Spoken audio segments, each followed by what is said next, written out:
इस वीडियो के प्रायोजक हैं Vidyavati hospital and trauma centre, transport Nagar चौराहे से महवा बंधे वाले रोड पर, गोरखपुर। फेसबुक पेज लगातार एक्टिव होने का एक फ़ायदा ये मिलता है कि जो लोग सोशल एक्टिविटी में लगातार संलग्न रहते हैं उनका हालचाल मिलता रहता है। उसी क्रम में लगातार बादल चतुर्वेदी, जो कि इस वक्त हमारे बगल में बैठे हुए हैं, कांग्रेस के प्रदेश महासचिव हैं और बहुत ही जुझारू शब्द थोड़ा कम पड़ जा रहा है जिस हिसाब से आजकल इनको मैं सोशल मीडिया पे देखता हूँ।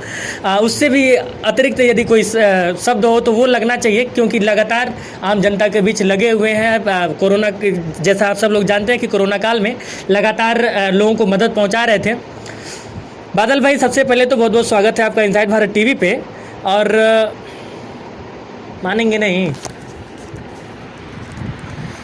प्रणाम विकास भैया। सबसे पहले तो मैं आपको धन्यवाद ज्ञापित करता हूं और मैं लगातार आपके चैनल के माध्यम से खबर को देखता रहता हूं।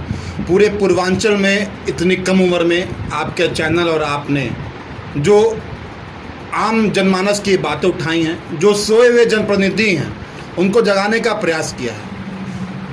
इसके लिए मैं आपको बहुत बहुत धन्यवाद ज्ञापित करता हूँ। आपके चैनल के माध्यम से आम जनमानस तक को मैं बताना चाहता हूं कि आपने इसने छोटी सी उम्र में पूर्वांचल के हर कोने में हर लोगों के दिल में बसने का प्रयास किया है। बहुत बहुत शुक्रिया इसके लिए। लेकिन फिर से मैं सवाल पे आऊँगा, क्योंकि पत्रकारों की एक छोटी सी मतलब कि इसको माइनस पॉइंट कह सकते हैं कि अपनी तारीफ ज़्यादा सुनने की आदत नहीं होती है, क्योंकि अक्सर लोग करते नहीं हैं। बहरहाल मेरा सवाल वही है कि मानेंगे नहीं भैया। कहे के मतलब ये बा कि अगर उत्तर प्रदेश में भारतीय जनता पार्टी के जनप्रतिनिधि सुतल बाटा, अगर हम सूत जब घरे में तो हमारे क्षेत्रवा के जनचक के हालवा का हुई, कैसे उनके समस्या दूर हुई, कैसे उनके ऑक्सीजन मिली, कैसे उनके भोजन मिली, कैसे उनके बेड मिली। भैया जनता तरसती है, परेशान ही है। नेता लोग भारतीय जनता पार्टी के अपने घरे में सुतल बाटा, कैसे राउर लोगों ने अपन गुहार लगाई जाए। जैसे कोरोना काल, ये सब सारी चीज़ें सही हैं। कोरोना काल चल रहा है और जिस हिसाब से आप लगातार चलते हैं, एक प्रेशर तो ज़रूर पड़ता होगा, क्योंकि मेरे घर पे भी फैमिली है, मम्मी पापा सब तमाम लोग हैं। घर वाले डांटते नहीं हैं कि अभी तो कम से कम ये जो पैंडेमिक चल रहा है उसमें रुक जाओ? बहुत अच्छा सवाल किया भैया आपका। हर व्यक्ति का परिवार होता है और मैं प्रार्थना करता हूं कि इस कोविड काल में हर व्यक्ति का परिवार सुरक्षित रहे और सभी लोग स्वस्थ रहें। परिवार भैया मेरा भी है, मेरे ऊपर भी बहुत दबाव बनता है, अत्यधिक दबाव रहता है, मैं बता नहीं सकता हूं। लेकिन लगातार लोगों का मुझे वो प्यार मिलता है, वो स्नेह मिलता है और हर एक व्यक्ति का आशीर्वाद मिलता है। उसके आशीर्वाद से इस कोरोना काल में भैया मैं चल रहा हूँ, उनका आशीर्वाद है। और मम्मी और पिताजी के द्वारा तमाम डांट मिलती है। और घर हमारा बड़ा है, हमारे परिवार ज्वाइंट फैमिली है, हम लोग 40 लोगों का परिवार है, तो हमारा ज्वाइंट फैमिली है। बचना भी पड़ता है, सुरक्षित भी रहना पड़ता है। इसके लिए लेकर भैया मैं लगातार जो है अपने कमरे को, अपने अंदर वाले जो रूम को मैंने बाहर से शिफ्ट कर लिया है कि कोविड का काल है, मुझे लोग लगातार क्षेत्र में निकलना रहता है, हमने शिफ्ट कर लिया है।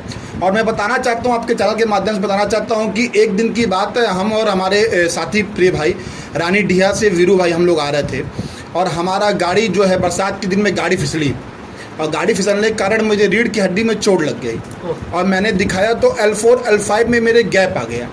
उसके बाद भी डॉक्टर ने कहा कि बेड रेस्ट करने का, तो हमने 4-5 दिन का बेड रेस्ट किया। उसके बाद भी दिल में जुनून था, जज्बा था और लोगों का फ़ोन आता था, तमाम लोग अपनी समस्या बताते थे, तो मन में एक दर्द होता था और ईश्वर को मैं बोलता था कि ईश्वर, इस समय मुझे कहाँ आपने मुझे कहाँ आप बीमार कर दिए और स्वस्थ कर दिए।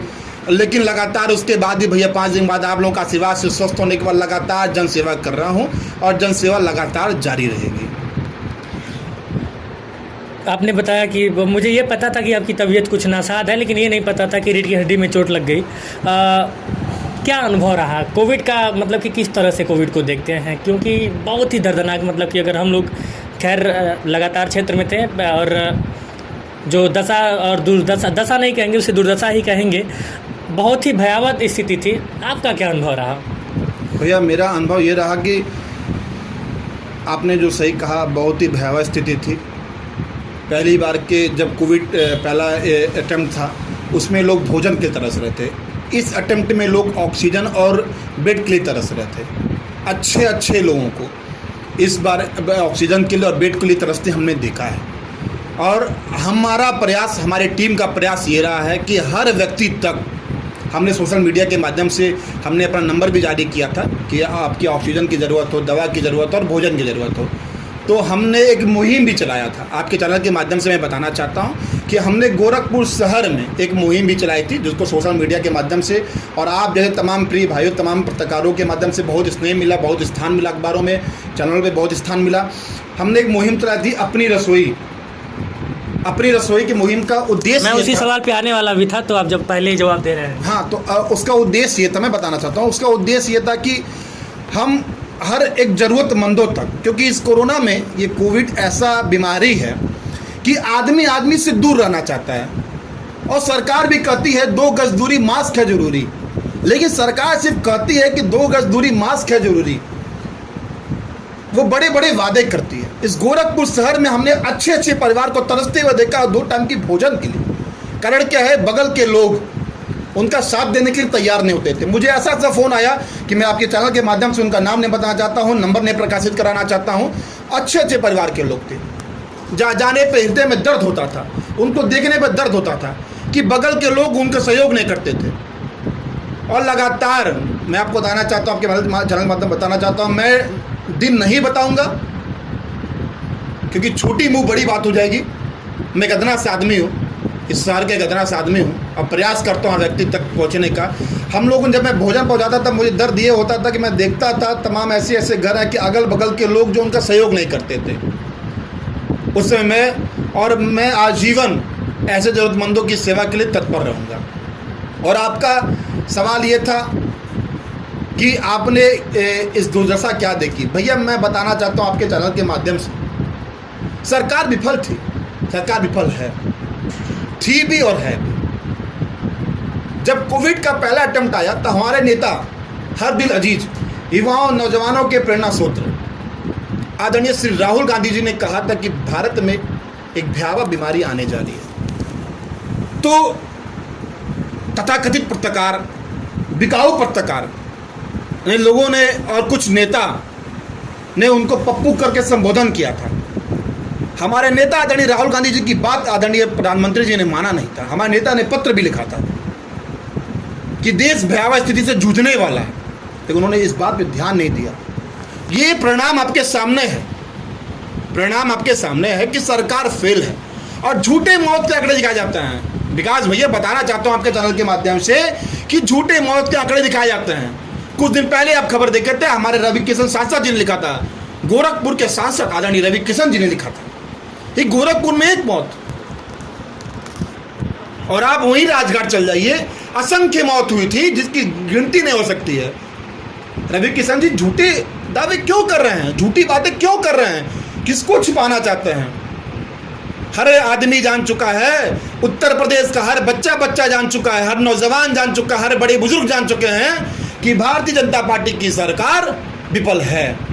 और मैं आपको बताना चाहता हूं, पूर्व में भी देख लीजिए, जब भी भाजपा की सरकार इस देश में आई है, बड़ी बड़ी विपदा और आपदा लेके आई है। आपदा में अवसर खोजने का प्रयास करते हैं भारतीय जनता पार्टी के लोग। विकास भैया काफ़ी दर्द है भारतीय जनता पार्टी को लेके। हाँ, दर्द इसलिए है भैया, मैं बताना चाहता हूँ आपके चैनल के माध्यम से कि सरकार उनकी है, जवाबदेही उनकी होगी, लेकिन आदरणीय रवि किशन जी सांसद जी सिर्फ मात्र गोरखपुर में 4 दिन के लिए आते हैं।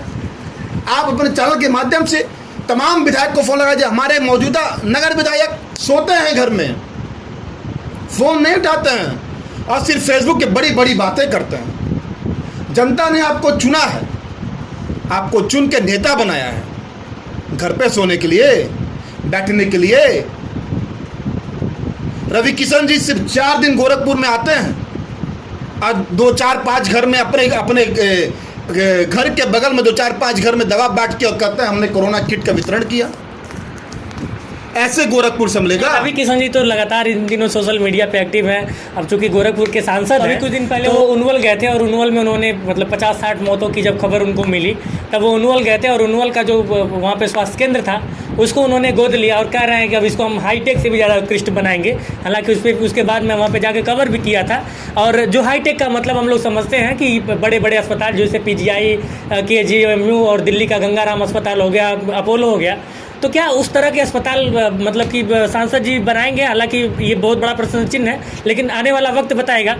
अगला सवाल बादल जी आपसे ये है कि इस हिसाब से आप लगे हैं, जाहिर सी बात है कांग्रेस की आप एक बड़े चेहरा बन के उभर रहे हैं गोरखपुर में और लगातार जिस हिसाब से चल रहे हैं मुझे लगता है कि वो दिन दूर नहीं कि जब जनता आपको अपने सराखों पे बैठाएगी। शुभकामनाएं आपको, क्योंकि सभी लोग जो भी लोग नेता बनना चाहते हैं या फिर नेता नगरी में आगे की तरफ जाना चाहते हैं सबकी बड़ी बड़ी महत्वाकांक्षाएं इच्छाएं होती हैं। जाहिर सी बात है कि आप भी आगे बढ़ना चाहते हैं।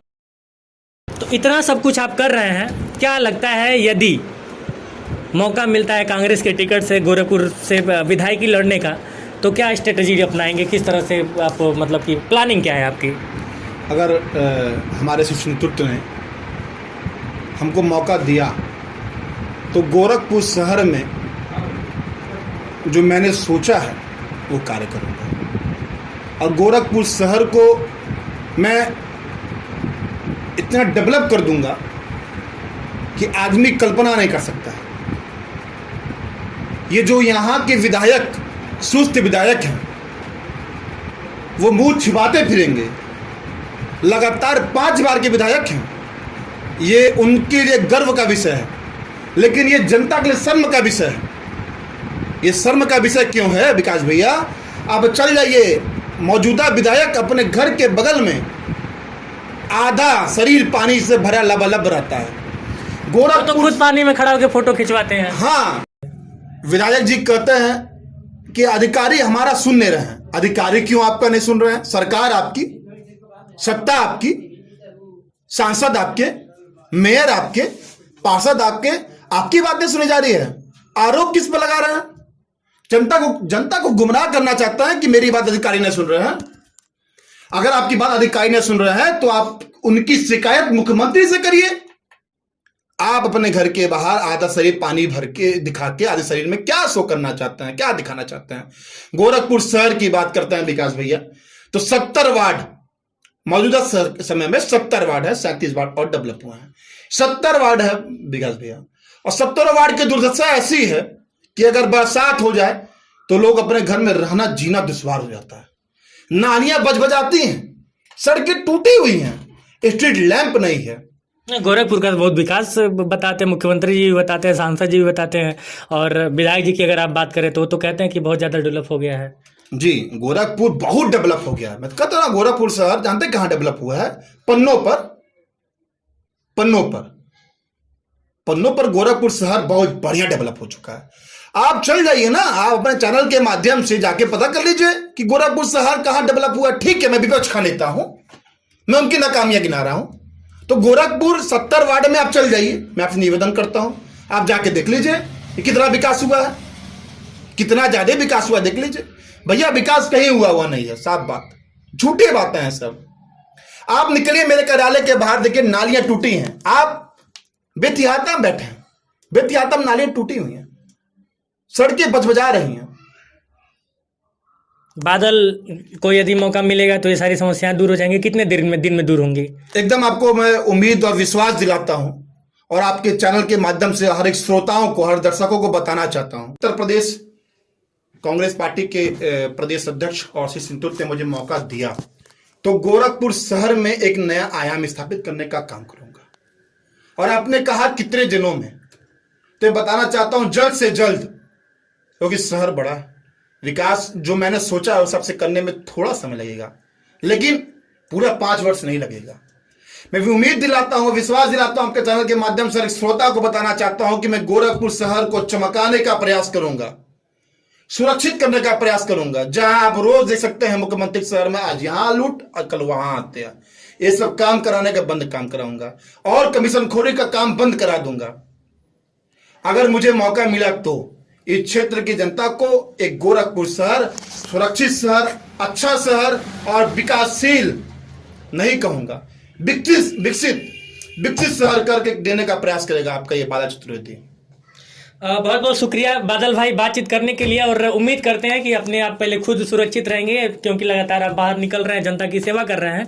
तो एक वादा आपसे ये चाहते हैं कि अपने आप को आप बिल्कुल सुरक्षित रख के ही बाहर जाएंगे। बाकी आप लगातार मुलाकात होती रहेगी, क्योंकि जनप्रतिनिधि हैं आप और लगातार लोगों के बीच जा रहे हैं, तो बातचीत हमेशा होती रहेगी। बहुत बहुत शुक्रिया बातचीत करने के लिए। बहुत बहुत धन्यवाद विकास जी, बहुत। तो आप थे कांग्रेस के नेता बादल चतुर्वेदी जी, और इनसाइड भारत टीवी आप देख रहे थे। कैमरे के उस पार से मेरा सहयोग कर रहे हैं सोनी वर्मा और मैं विकास गोस्वामी। धन्यवाद।